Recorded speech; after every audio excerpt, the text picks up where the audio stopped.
నమస్తే ఏబిఎన్ ప్రేక్షకులకు శుభోదయం. స్పెయిన్ న్యూస్ కు స్వాగతం. నేను నీలిమ. రైతులకు 9 గంటల విద్యుత్, అమెరికాకు వల్లభనేని వంశీత్యం, అమరావతికి వైభవం, జాబ్ క్యాలెండర్ వచ్చింది, బయటపడిన బంగారం, ఇలాంటి వార్తల సమాహారం స్పెయిన్ న్యూస్ లో ఇప్పుడు చూద్దాం.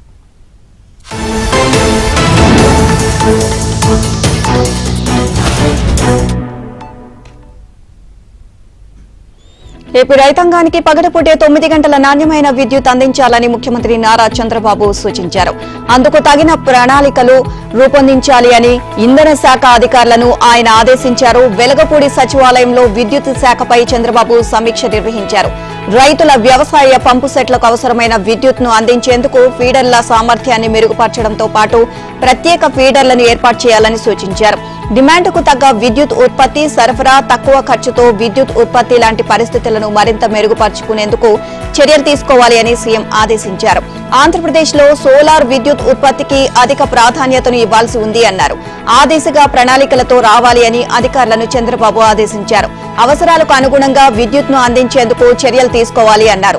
విద్యుత్ ఉత్పత్తికి సంబంధించి కేంద్ర ప్రభుత్వం అందించే వివిధ రకాల సబ్సిడీలను పూర్తి స్థాయిలో సద్వినియోగం చేసుకునేలా ప్రణాళిక రూపొందించాలి అన్నారు. రాష్ట్రంలో ప్రస్తుతం విద్యుత్ ఉత్పత్తి, సరఫరా, యూనిట్ విద్యుత్ తయారీకి అవుతున్న వ్యయం, లోటును భర్తీ చేసేందుకు ఇతర గ్రిడ్ల నుంచి కొనుగోలు చేస్తున్న విద్యుత్ కు అవుతున్న వ్యయం తదితర అంశాలపై అధికారులతో సమీక్షించారు. థర్మల్, జల విద్యుత్, సోలార్, విండ్ లాంటి విద్యుత్ ఉత్పత్తి ప్రాజెక్టులు, త్వరలో అందుబాటులోకి రానున్న విద్యుత్ ప్రాజెక్టుల పరిస్థితులపై చంద్రబాబు సమీక్షించారు. బ్యాటరీ ఎనర్జీ స్టోరేజ్ విధానంపై ప్రణాళికలు రూపొందించాలని అధికారులను ఆదేశించారు. అంతకుముందు రాష్ట్ర ఇంధన శాఖ ప్రత్యేక ప్రధాన కార్యదర్శి K Vijayanand power point presentation ద్వారా రాష్ట్రంలో విద్యుత్ ఉత్పత్తి పరిస్థితులను సీఎంకు వివరించారు. సమావేశంలో రాష్ట్ర ఇంధన శాఖ మంత్రి గొట్టిపాటి రవికుమార్, సీఎం కార్యదర్శి ఏవి రాజమౌళి, ఏపీ జెన్కో ఎండీ చక్రధర్ బాబు, ఏపీ ట్రాన్స్కో జేఎండీ కీర్తి, ఆర్థిక శాఖ అదనపు కార్యదర్శి జె నివాస్, కేపీఎంజీ ప్రతినిధి శ్రీనివాస్ తదితరులు పాల్గొన్నారు. ఏపీ ముఖ్యమంత్రి చంద్రబాబు కీలక నిర్ణయం తీసుకున్నారు. గత ప్రభుత్వం తగ్గించిన సిఆర్టీఏ పరిధిని మళ్లీ పెంచాలని అధికారులకు ఆయన సూచించారు. సిఆర్టీఏ అథారిటీ సమావేశంలో ఆయన మాట్లాడారు. సచివాలయంలో సిఆర్టీఏ అథారిటీ 36వ సమావేశం జరిగింది. గతంలో 130 సంస్థలకు జరిగిన భూ కేటాయింపులు, వాటి ప్రస్తుత పరిస్థితిపై చర్చించారు. గతంలో ల్యాండ్ పొందిన వాళ్లు మళ్లీ ఎన్ని రోజుల్లో నిర్మాణాలు చేపట్టాలి అనే అంశంపై చర్చించారు. మొత్తం 12 అంశాలపై ప్రధానంగా చర్చ జరిగింది. సంపద సృష్టి కేంద్రంగా అమరావతి ప్రాంతాన్ని మార్చేవారికి భూ కేటాయింపులు జరపాలని సీఎం సూచించారు. గతంలో జరిపిన భూ కేటాయింపులపై పునః సమీక్ష చేసి ఆసక్తి చూపే పెట్టుబడులు పెట్టగలిగే సంస్థలకే అవకాశం ఇవ్వాలి అన్నారు. ఎడ్యుకేషన్ హబ్ గా మార్చేందుకు ఎలాంటి సంస్థలను ఆహ్వానించాలి, ఎవరికి భూములు కేటాయించాలి అనే అంశంపై చర్చించారు. సంస్థలు తమ కార్యాలయాల ఏర్పాటుకు గడువు 2 ఏళ్లు పొడిగిస్తూ సమావేశంలో నిర్ణయించారు. దేశంలో టాప్ 10 కాలేజీలు, స్కూల్స్, ఆసుపత్రులు అమరావతిలో ఏర్పాటు కావాలి అన్నారు. 2015లో తెచ్చిన జీవో నెంబర్ 207 ప్రకారం 8352 చదరపు కిలోమీటర్ల పరిధిలో రాజధాని ఉంటుంది అని సీఎం వివరించారు. గతంలో గుర్తించిన విస్తీర్ణమే సిఆర్టీఏ పరిధి అని సీఎం స్పష్టం చేశారు. మంగళగిరి మున్సిపాలిటీలో కలిపిన గ్రామాలను మళ్లీ వెనక్కి తేవాలి అని అధికారులకు సూచించారు. కుట్రపూరితంగా తెచ్చిన R5 జోన్ పైన సమావేశంలో చర్చించారు. ఇక గత ప్రభుత్వం చట్ట వ్యతిరేకంగా తీసుకున్న నిర్ణయాలపై లోతైన సమీక్ష జరుపుతున్నామని అధికారులు సీఎంకు వివరించారు. ఇన్నర్ రింగ్ రోడ్ నిర్మాణం, 4 లేన్లుగా కరకట్ట నిర్మాణంపై ముందుకు వెళ్లాలి అని ముఖ్యమంత్రి ఆదేశించారు. సిఆర్టీఏ కోసం 32 కన్సల్టెంట్లను తీసుకోవాలి అని నిర్ణయించారు. సమావేశంలో పురపాలక శాఖ మంత్రి నారాయణ, సిఆర్టీఏ కమిషనర్ భాస్కర్ తదితరులు పాల్గొన్నారు. సమావేశం అనంతరం మంత్రి నారాయణ మీడియాతో మాట్లాడుతూ హ్యాపీ నెస్ట్ ప్రాజెక్టును తిరిగి ప్రారంభించాలని నిర్ణయించామని అన్నారు. సిఆర్టీఏలో కొత్తగా 778 మంది ఉద్యోగులను నియమించుకుంటామని అన్నారు.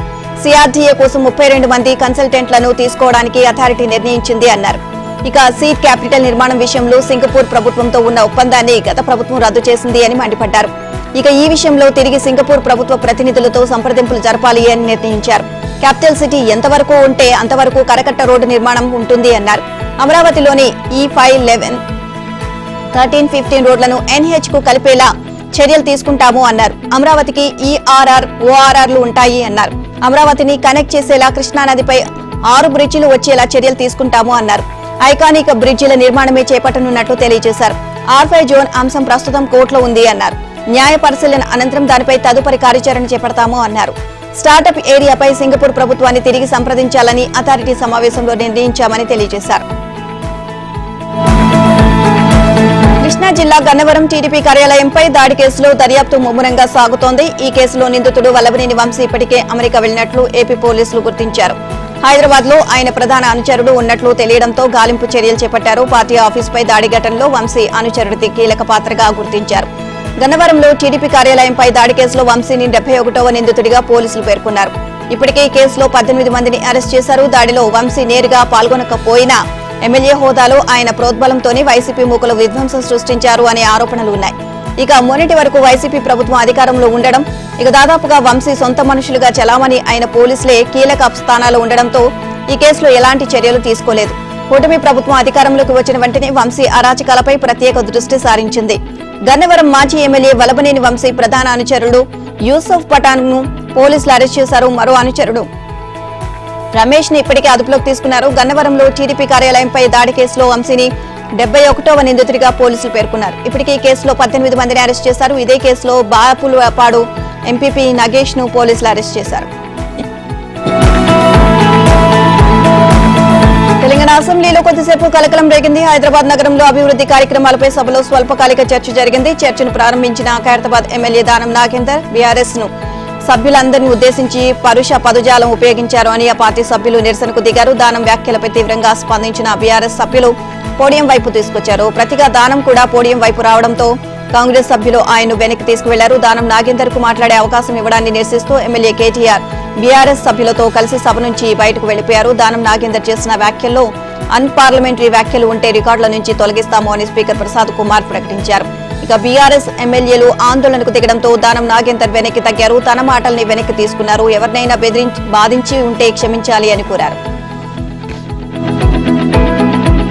బీఆర్ఎస్ ఎమ్మెల్యేలు హైదరాబాద్ గన్ పార్క్ దగ్గర నిరసన వ్యక్తం చేశారు. తెలంగాణ ప్రభుత్వం విడుదల చేసిన జాబ్ క్యాలెండర్ తో పాటు అసెంబ్లీలో ఎమ్మెల్యే దానం నాగేందర్ వ్యాఖ్యలను తిప్పికొట్టారు. జాబ్ క్యాలెండర్ లో ఉద్యోగాల సంఖ్య ప్రకటించకుండా నిరుద్యోగుల్ని మోసం చేశారు అని ధ్వజమెత్తారు. కాంగ్రెస్ ప్రభుత్వానికి వ్యతిరేకంగా నినాదాలు చేశారు. ఆందోళన చేసిన కేటీఆర్, హరీష్ రావుతో సహా బీఆర్ఎస్ ఎమ్మెల్యేల్ని పోలీసులు అరెస్ట్ చేసి వ్యాన్లో తరలించారు.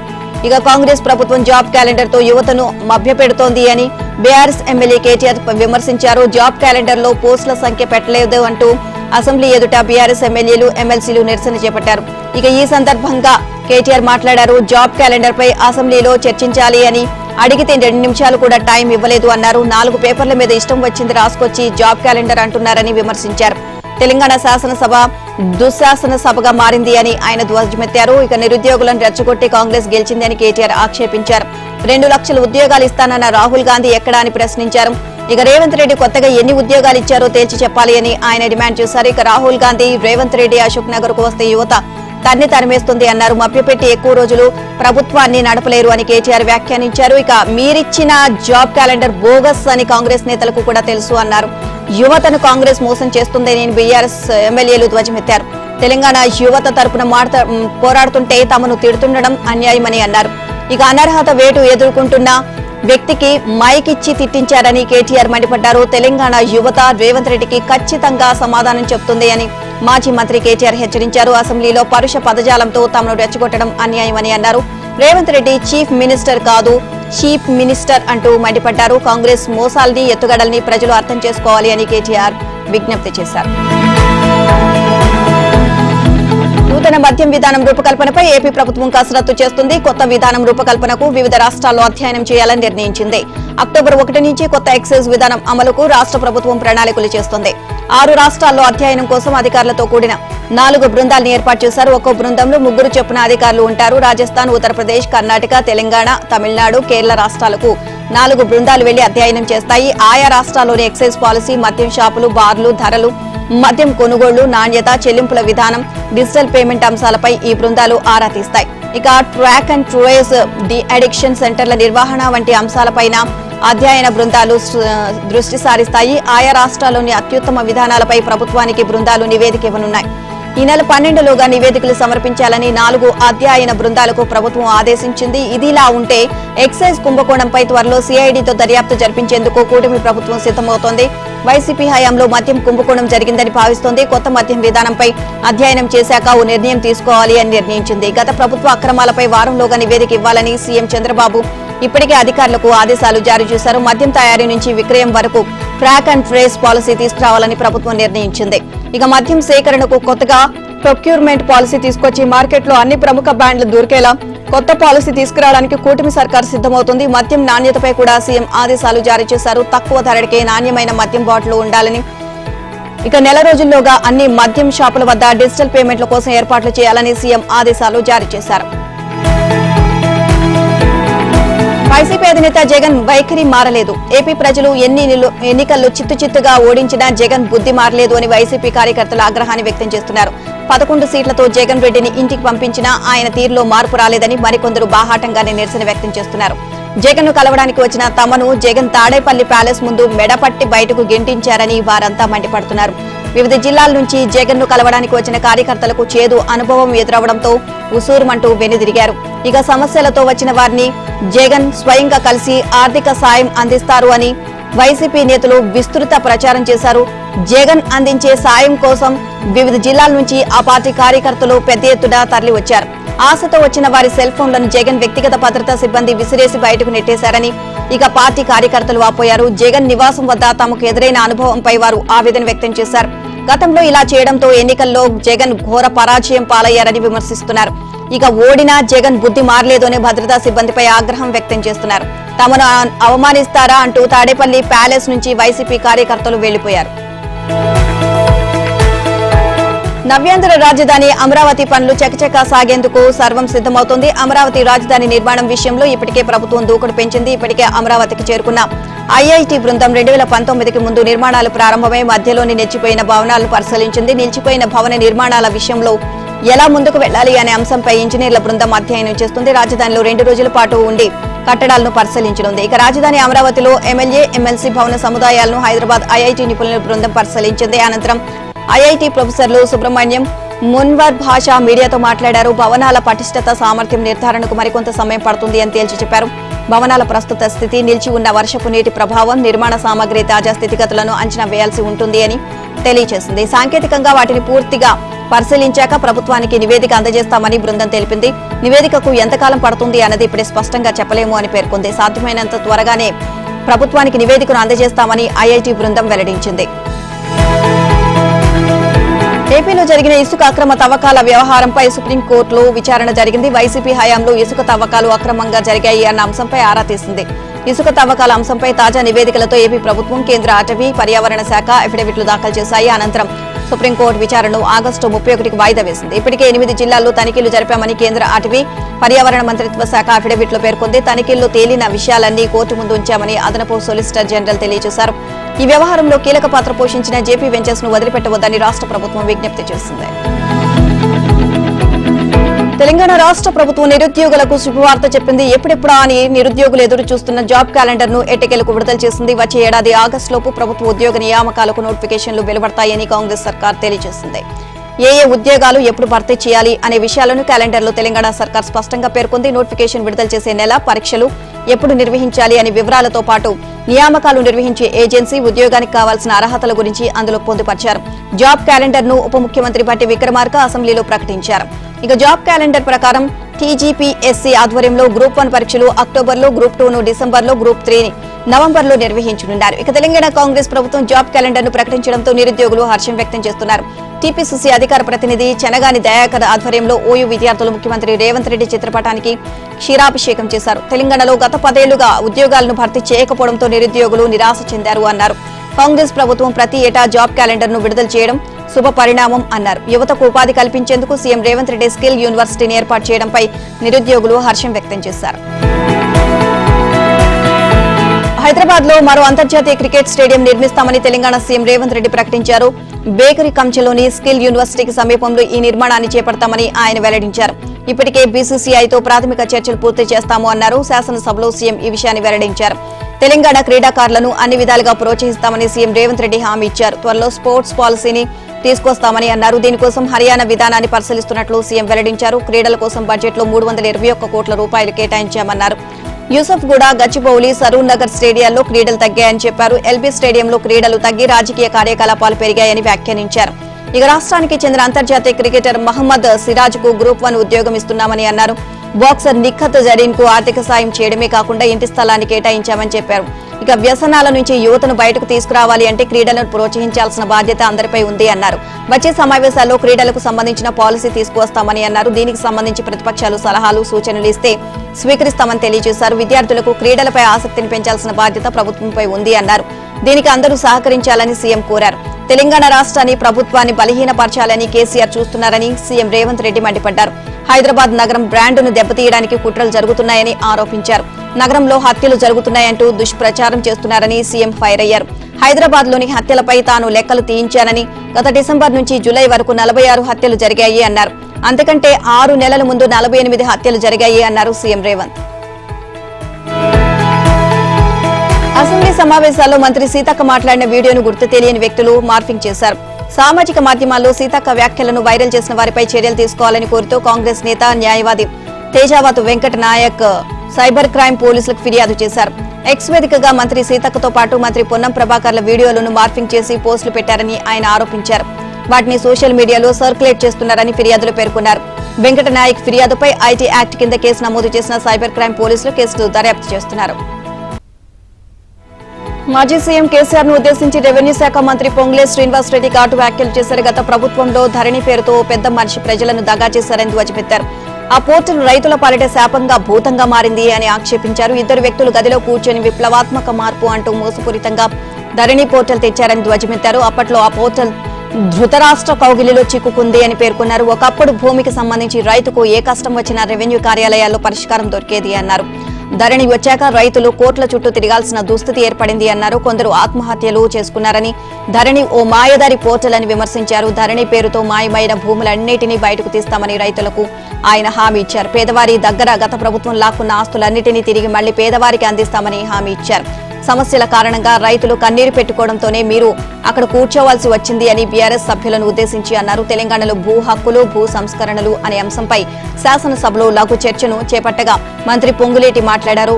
బీఆర్ఎస్ ప్రభుత్వం తెచ్చిన ధరణి పోర్టల్ వల్ల రాష్ట్రంలోని 10,954 రెవెన్యూ గ్రామాల్లో సమస్య లేని గ్రామం అంటూ లేదు అన్నారు. ప్రతి గ్రామంలోనూ భూ సమస్యలు పుట్టుకొచ్చాయని ఆయన తెలియజేశారు. ప్రజల మధ్య, కుటుంబాల్లో ధరణి రూపంలో చిచ్చుపెట్టిన దొరలు వేల కోట్లు దోచుకున్నారు అని ఆరోపించారు. తమ గడిలను ధనరాశులలో నింపుకున్నారు అని విమర్శించారు. ఫలితంగా వారికి రాష్ట్రంలోని ప్రతి కుటుంబం ఉసురు తగిలింది అన్నారు. ఇప్పుడు ఆ దొర ఆ గడిలోనే బందీ అయ్యారు అని పొంగులేటి వ్యాఖ్యానించారు. ప్రజలకు తన మోహాన్ని చూపలేక దాక్కున్నారు అని కేసీఆర్ ను ఉద్దేశించి ఆయన విమర్శించారు. ఆ పెద్ద మనిషి చేసిన పాప ఫలితమే రైతులకి ఈ దుస్థితి ఏర్పడింది అన్నారు. ఇక ధరణి వల్ల ఏర్పడిన భూ సమస్య పరిష్కారానికి బక్కచిక్కిన రైతులు అధికారుల చుట్టూ, కోట్ల చుట్టూ చెప్పులు అరిగేలా తిరిగారని విచారం వ్యక్తం చేశారు. ప్రజల ఆలోచనలు, ఆకాంక్షలకు అనుగుణంగా చట్టాలు తేవాలే గాని కుట్రపూరితంగా, మోసపూరితంగా ఉండకూడదు అన్నారు. భూ రికార్డుల ప్రక్షాళన సమయంలో సుమారు 18 లక్షల ఎకరాలను చిన్న చిన్న కారణాలతో రికార్డులకు ఎక్కించకుండా పక్కన పెట్టారని తెలియజేశారు. ధరణి వల్ల దాదాపు 30 లక్షల మంది రైతులు బాధితులుగా ఉన్నారని, ఇక ధరణి సమస్యల పరిష్కారానికి 20 లక్షల మంది దరఖాస్తు చేసుకున్నారని వివరించారు. అందుకే సమస్యలను పరిష్కరించి రైతుల కళ్లలో ఆనందాన్ని చూడాలి అనేదే తమ ప్రభుత్వ ధ్యేయమని చెప్పారు. ఇక ఈ విషయమై విస్తృత కసరత్తు చేస్తున్నామని పేర్కొన్నారు. ధరణి స్థానంలో కొత్త వ్యవస్థను తేబోతున్నాము అని ఆయన ప్రకటించారు. అది పూర్తిగా రైతు నేస్తంగా ఉండబోతోంది అని తెలియజేశారు. పూర్తిగా రైతు విశ్వాసాన్ని చూరగొనే క్రమంలో అందరి సలహాలను వింటాము అన్నారు. బీఆర్ఎస్ పార్టీ మంచి సలహాలు ఇచ్చినా స్వీకరిస్తామని తెలియజేశారు. ప్రస్తుతం ప్రజల ప్రభుత్వం అధికారంలోకి వచ్చినందున దేశంలోని ఒక గొప్ప ఆదర్శవంతమైన రెవెన్యూ చట్టాన్ని తీసుకురాబోతున్నాము అని తెలియజేశారు. విస్తృత ప్రజాభిప్రాయం, అసెంబ్లీలో చర్చ తర్వాత ఓ కొత్త చట్టాన్ని అమలు చేస్తామని అన్నారు. కర్నూలు జిల్లాలో ఘర్షణ చెలరేగింది. ఆస్పరి మండలం బిల్లేకల్లులో టీడీపీ, వైసీపీ నేతలు రాళ్లు రువ్వుకోవడంతో పలువురు గాయపడ్డారు. ఘర్షణను అడ్డుకోబోయిన ఆస్పరి సీఐ హనుమంతప్ప, ఎస్ఐ శ్రీనివాస్ కు సైతం తీవ్ర గాయాలయ్యాయి. ఇక మార్కెట్లో జరిగిన గొడవతో వైసీపీ, టీడీపీ వర్గాలు పరస్పరం దాడులకు తెగబడ్డారు. బిల్లేకల్ కూరగాయల మార్కెట్ ను గతంలో 76 లక్షల రూపాయలకు వైసీపీకి చెందిన కాంట్రాక్టర్ గిత్త నల్లన్న దక్కించుకున్నాడు. ఈ మార్కెట్ నిర్వహణ బాధ్యతలు హనుమంతరెడ్డి అనే వ్యక్తి చేపట్టారు. 2 రోజుల క్రితం ఈడిగా వీరేష్ అనే తన పొలంలో పండిన మిర్చి పంటను విక్రయానికి తీసుకువెళ్లడంతో వివాదం ఆరంభమైంది. ఇక వాటికి లెక్క కట్టి డబ్బు అందజేయడంలో కాంట్రాక్టర్, నిర్వాహకులు నిర్లక్ష్యం వహించారు. టీడీపీ మద్దతుదారులకు ఒకలా, వైసీపీ మద్దతుదారులకు మరోలా ధర చెల్లిస్తున్నారు అంటూ రైతు వీరేష్ నిలదీశారు. వేలంపాట నిలిపివేయాలని డిమాండ్ చేశారు. దీంతో ఇద్దరి మధ్య వాదనలు చోటు చేసుకున్నాయి. ఈ విషయం తెలుసుకుని వైసీపీ మండల కన్వీనర్ పెద్దయ్య, టీడీపీ మాజీ మండల కన్వీనర్ వెంకటేష్ గ్రామ పెద్దలుగా మార్కెట్ యార్డుకు వెళ్లారు. వారిని లెక్క చేయకుండా కాంట్రాక్టర్ గిద్ద నల్లన్న, హనుమంతరెడ్డి పరుష పదజాలంతో దూషిస్తూ ఘర్షణకు దిగారు. దీంతో ఇరు వర్గాలు పరస్పరం రాళ్లు, కర్రలతో దాడులకు దిగాయి. దాడిని ఆపేందుకు వెళ్లిన సీఐ, ఎస్ఐతో పాటు టీడీపీకి చెందిన 7గురికి గాయాలయ్యాయి. వీరిని చికిత్స నిమిత్తం ప్రభుత్వ ఆసుపత్రికి తరలించారు. బిల్లేకల్ గ్రామంలో పోలీస్ పికెటింగ్ ఏర్పాటు చేశారు. కేసు దర్యాప్తు చేస్తున్నట్లు సీఐ హనుమంతప్ప తెలియజేశారు. శ్రీశైలం హైదరాబాద్ ఘాట్ రోడ్ లో ట్రాఫిక్ తీవ్ర అంతరాయం ఏర్పడింది. ఘాట్ రోడ్ లోని వ్యూ పాయింట్ నుంచి డ్యామ్, లింగాలగట్టు, దోమలపేంట వరకు ట్రాఫిక్ జామ్ ఏర్పడింది. సుమారు 15 కిలోమీటర్ల దూరంలో వాహనాలు నిలిచిపోవడంతో యాత్రికులు తీవ్ర ఇబ్బందులు ఎదుర్కొన్నారు. శ్రీశైలం డ్యామ్ ను చూడడానికి పర్యాటకులు పెద్ద ఎత్తున తరలి రావడంతో ట్రాఫిక్ సమస్య ఏర్పడింది. ఇక శ్రీశైలం గేట్లు ఎత్తడంతో కృష్ణమ్మ అందాలు, జలాశయం గేట్ల నుంచి జాలువారే నీటికి తోడు విద్యుత్ కాంతులు చూపర్లను ఆకట్టుకున్నాయి. సందర్శకుల తాకిడితో హైదరాబాద్ శ్రీశైలం ఘాట్ రోడ్ వాహనాలతో నిండిపోయింది. ట్రాఫిక్ క్రమబద్ధీకరించేందుకు శ్రీశైలం పోలీసులు అష్టకష్టాలు పడ్డారు. వాహనాల తాకిడి అధికంగా ఉండడంతో శ్రీశైలం డ్యామ్, లింగాలగట్టు, పెద్ద బ్రిడ్జ్, వ్యూ పాయింట్ ప్రదేశాల్లో రాకపోకలకు అంతరాయం ఏర్పడింది. శ్రీశైలం వైపు వాహనాల రాకపోకలు తీవ్రంగా ఉండడంతో శ్రీశైలం భక్తులు సైతం తీవ్ర అసౌకర్యానికి గురయ్యారు. ఘాట్ రోడ్డుపై ఏర్పడిన ట్రాఫిక్ ను శ్రీశైలం 2 టౌన్ పోలీసులు క్లియర్ చేశారు. శ్రీశైలంలో 3 గంటలకు పైగా ట్రాఫిక్ నిలిచిపోయినట్లు, అన్నప్రసాదాల్లో నాణ్యతపై ప్రత్యేక దృష్టి సారించినట్లు టీటీడీ ఈవో శ్యామలారావు తెలియజేశారు. దళారీ వ్యవస్థ నిరోధానికి ప్రత్యేక చర్యలు చేపట్టామని అన్నారు. తిరుమల అన్నమయ్య భవనంలో నిర్వహించిన డయల్ యువర్ ఈవో కార్యక్రమంలో ఆయన మాట్లాడారు. జూలైలో 22.33 లక్షల మంది భక్తులు శ్రీవారిని దర్శించుకున్నారని వివరించారు. ఇక భక్తుల రద్దీ దృష్ట్యా శ్రీవాణి దర్శన టికెట్లను పరిమితం చేశామని అన్నారు. శ్రీవాణి దర్శన టికెట్లు రోజుకు 1000 మాత్రమే జారీ చేస్తున్నట్లు ఈవో తెలియజేశారు. ఇక గతంలో సర్వదర్శన టికెట్ టోకెన్లు నెలకు 1.07 లక్షలు జారీ చేసేవారని పేర్కొన్నారు. ఇక జూలైలో 1.47 లక్షల సర్వదర్శన టోకెన్లు జారీ చేశామని అన్నారు. నీతిని బోధించాల్సిన ఉపాధ్యాయుడు గతి తప్పి ప్రవర్తించాడు. 10 మందికి ఆదర్శంగా నిలవాల్సిన ఆ మాస్టారు వక్రబుద్ధిని ప్రదర్శించారు. అనంతపురంలోని ఆదిమూర్తి నగర్ లో ఈ అమానుష ఘటన కలకలం రేపింది. స్కూల్లో చదువుతున్న విద్యార్థినిపై అత్యాచారానికి ప్రయత్నించడానికి దుమారం చెలరేగింది. బాలికలను తన రూంలోకి తీసుకువెళ్లి అసభ్యంగా ప్రవర్తించినట్లు విద్యార్థుల తల్లిదండ్రులు ఆరోపించారు. ఎవరికీ చెప్పకూడదని బాలికకు కరెస్పాండెంట్ డబ్బులు, తినుబండారాలు ఇచ్చారని ఆరోపించారు. ఇక ఈ విషయం బయటకు చెప్పకుండా బాలికలను బెదిరించారని ఆరోపించారు. జరిగిన అమానుష ఘటన చిన్నారి తన తల్లిదండ్రులకు చెప్పడంతో ఈ విషయం వెలుగులోకి వచ్చింది. ఉపాధ్యాయుని తీరును ఎండగడుతూ విద్యార్థుల తల్లిదండ్రులు పాఠశాల దగ్గర ఆందోళన చేశారు. ఇక బాలికపై అసభ్యకరంపై ప్రవర్తించిన వ్యక్తిపై చర్యలు తీసుకోవాలని నిరసనకారులు డిమాండ్ చేశారు. మాస్టర్ను అరెస్ట్ చేసిన పోలీసులు బాలికను సఖీ సెంటర్కు తరలించారు. వరంగల్ జిల్లా కలంకారీ దరీస్ కి అరుదైన గుర్తింపు లభించింది. రష్యాలోని భారత రాయబార కార్యాలయంలో ఏర్పాటు చేసిన ఎగ్జిబిషన్ లో ఆ ఉత్పత్తులకు చోటు దక్కింది.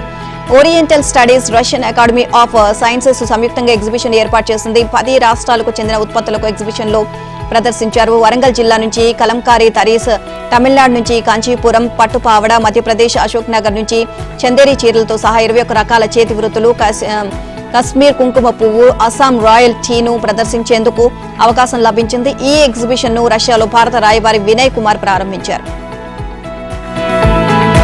విజయనగరం జిల్లాలో భారీగా బంగారం పట్టుబడింది. గంజాయి కోసం సోదాలు నిర్వహిస్తున్న పోలీసులకు కిలోల కొలది బంగారం కంటపడింది. బొబ్బిలిలోని ఓ లాడ్జీలో అద్దెకు దిగిన గుంటూరు జిల్లాకు చెందిన 2 వ్యక్తులు బ్యాగులు సోదా చేయగా 4 కిలోల బంగారు ఆభరణాలను పోలీసులు గుర్తించారు. గుంటూరు నుంచి శ్రీకాకుళం వెళ్లి అక్కడి నుండి పాలకొండ మీదుగా వీరు బొబ్బిలి చేరుకున్నట్లు పోలీసులు తెలియజేశారు. బంగారానికి సంబంధించి వీరి దగ్గర ఏ విధమైన ఆధారాలు లేకపోవడంతో బంగారాన్ని సీజ్ చేశారు. బంగారం వ్యవహారంపై జీఎస్టీ అధికారులకు పోలీసులు సమాచారం ఇచ్చారు.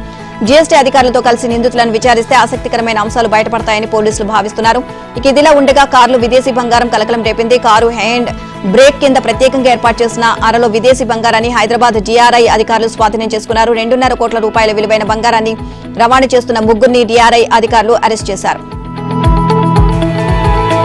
రాజ్యసభలో సరదా సన్నివేశం చోటు చేసుకుంది. సమాజ్వాదీ పార్టీ ఎంపీ జయా బచ్చన్ అమితాబ్ పేరు ప్రస్తావించడంతో కాసేపు నవ్వులు వెరబూశాయి.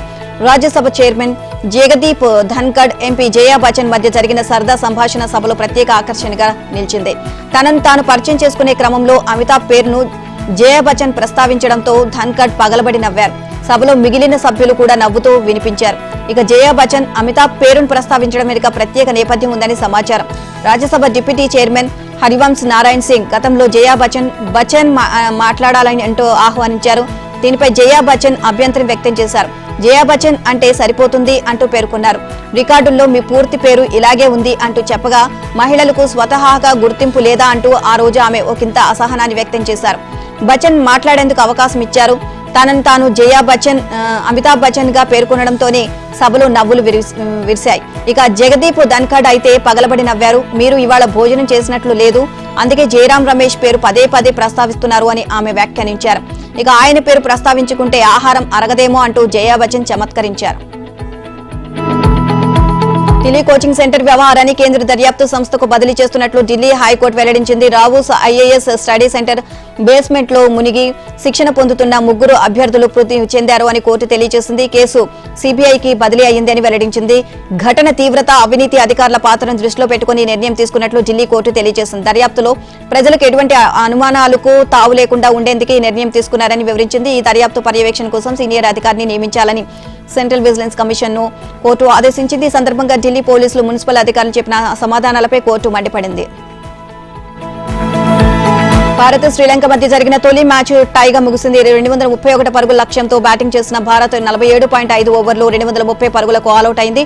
3 వన్డేల సిరీస్ లో భాగంగా శ్రీలంకతో తొలి మ్యాచ్ జరిగింది. కొలంబో వేదికగా జరిగిన ఈ మ్యాచ్ లో టాస్ నెగ్గి తొలుత బ్యాటింగ్ చేసిన శ్రీలంక 8 వికెట్ల నష్టానికి 230 పరుగులు చేసింది. ఇక జట్లో నిశాంక, దునీత్ అర్ధ సెంచరీలతో రాణించారు. ఇండియా బౌలర్లో హర్షదీప్ సింగ్, అక్షర్ పటేల్ మరో చెరో 2 వికెట్లు తీశారు. ఇక సిరాజ్, దుబే, కుల్దీప్, సుందర్ తలో వికెట్ పడగొట్టారు. అనంతరం 231 పరుగుల లక్ష్యంతో బరిలోకి దిగిన టీమిండియా 47.5 ఓవర్లో 230 పరుగులకు ఆలౌట్ అయింది. భారత బ్యాటర్లో captain Rohit Sharma top scorer గా నిలిచారు.